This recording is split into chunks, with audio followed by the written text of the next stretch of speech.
네, 여러분 안녕하세요. 황제TV의 황제입니다. 오늘도 어김없이 대통령이 되면 해야 할 100가지 일들 중에서 80번째. 오늘의 주제는 대한민국의 어떤 도발이나 전쟁이 발생했을 때 대한민국의 군이 선조치 후 보고하는 시스템입니다. 그래서 황제 선조치 후 보고법입니다.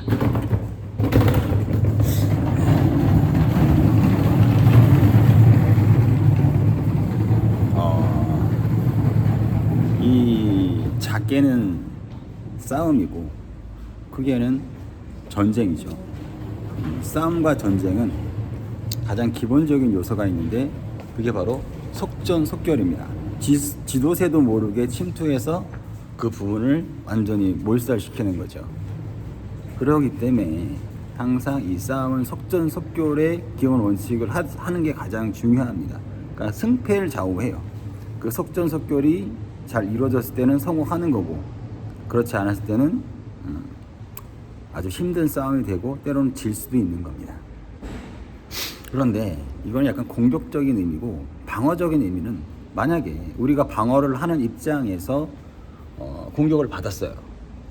그러면 지금 우리 누가 쳐들어왔습니다 보고 체계가 우리나라가 굉장히 오래 걸립니다. 그렇기 때문에 우선은 그거 공격 당한 것에 대한 즉각적인 반응, 작전을 바로 진행하는 거예요. 우리가 기존에 쌓아놓은 시스템에 대한 공격 받았을 때에 우리가 대처할 수 있는 시스템적인 방어 체제를 바로 가동할 수 있는 보고를 따로 하는 것이 아니라 선 조치 후 보고하는 겁니다. 선 조치하고 그리고 시간이 어느 정도 됐을 때 후 보고하는 거예요. 물론 이건 약간 위험적인 요소도 있기는 하지만 우리가 구더기 무서워서 장 못 담글 수는 없는 거예요. 왜냐하면 우리가 공격을 받았을 때는 어리버리해지거든요. 근데 그거 언제 보고하고 안 됩니다. 우선은 공격을 받은 것에 대한 즉각적인 대응을 해줘야 돼요. 그리고 시간을 어느 정도 벌어서 그건 뭐 차차차차 이제 우리가 해 나가면 되는 부분이고, 그리고 우리가 북한이 됐든 러시아가 됐든 뭐 중국이 됐든 일본이 됐든 이제는 우리나라의 조상들은 방어 위주의 시스템을 구축해 왔습니다. 즉 쳐들어오는 것에 대한 방어적인 시스템을 했다면 이 황제 선보고 후 대처는 우리가 공격을 받으면 방어를 하면서 쭉쭉 올라갑니다. 아니 북한이 됐든 중국이 됐든 러시아가 됐든 일본이 됐든 방어적만 끝나는 것이 아니라 그 계기를 통해서 쭉쭉 올라가서 일본이 됐든 중국이 됐든 러시아가 됐든 뭐 북한이 됐든 간에 바로 점령해 버리는 시스템이에요. 그리고 그 시스템적으로 또 이제 보고 체계가 타타타타타닥 돼야 되겠죠.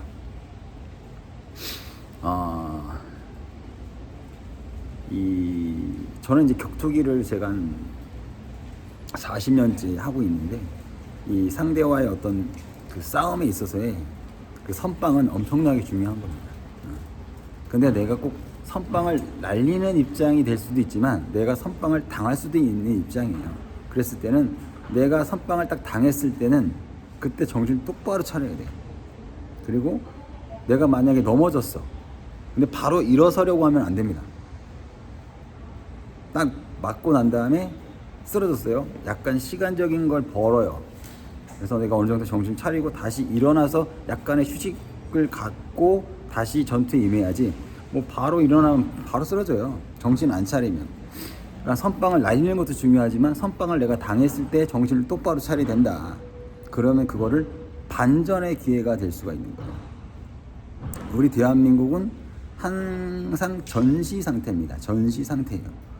그렇기 때문에 북한이 언제든지 쳐들어올 수 있고 중국이 언제든지 쳐들어올 수 있고 러시아가 언제든지 쳐들어올 수 있고 뭐 일본은 뭐 말할 것도 없죠. 그렇기 때문에 우리가 방어 체제 및 공격 체계를 확실히 만들어 놓아야 된다. 바로 이것이 황제 선조치 후 보고법입니다. 이 싸움이라는 것은 그 싸움이 됐든 간에 뭐 전쟁이 됐든 간에 하면 안 됩니다, 솔직히. 근데 인생이 내 마음대로 되나요? 내가 싸움을 하고 싶지 않고 내가 전쟁을 하고 싶지 않지만 상대나 적이 나를 공격하거나 했을 때는 싸움을 할 수밖에 없는 거예요, 그거는. 그리고 만약에 싸움하게 되면 절대적으로 이겨야 됩니다. 전쟁은 패하는 순간 모든 것을 다 빼앗겨요. 그렇기 때문에 어찌됐든 저찌됐든 전쟁이 일어났어. 그럼 무조건 이겨야 돼요. 싸움도 마찬가지야. 싸움도 뭐 어떻게 해서 내가 싸움하게 됐어. 그러면 무조건 이겨야 돼. 어떠한 손해와 피해를 보더라도. 그래야지만 더 큰 피해를 보지 않습니다. 이게 싸움의 기본적인 원칙이에요. 싸움과 전쟁을 안 하면 좋지만 만약에 하게 되는 경우가 생긴다면 무조건 이겨야 된다. 이게 바로 싸움의 기본적인 원칙입니다. 이번에 영화 감독이 식당에서 밥을 먹다가 여러 사람들한테 맞아가지고 죽었죠. 참 이게 참 한심한 건데, 우선은 그런 상황이 만들어진 거에 대해서 너무 좀 안타깝고, 영화 감독분에게 너무나 안 됐다라는 그런 이 사람들은 개인적인 사람이 있고 집단적인 사람이 있어요. 개인적인 사람들은 그냥 말 그대로 그냥 혼자 다녀요. 근데 집단적인 사람들은 몰려다니면서 어떤 상황이 처했을 때 같이 싸운단 말이야. 아마 그런 상황이 됐을 거야. 근데 그런 상황이 안 일어났으면 좋겠지만 전 그 상황이 제가 있지 않았기 때문에 모르겠지만 우선적으로 한 사람을 여러 명이 공격하고 구타하는 것은 결코 옳은 것은 아닙니다. 그리고 그런 상황이 반복됐다는 것은 강력한 처벌을 해야 된다는 거지.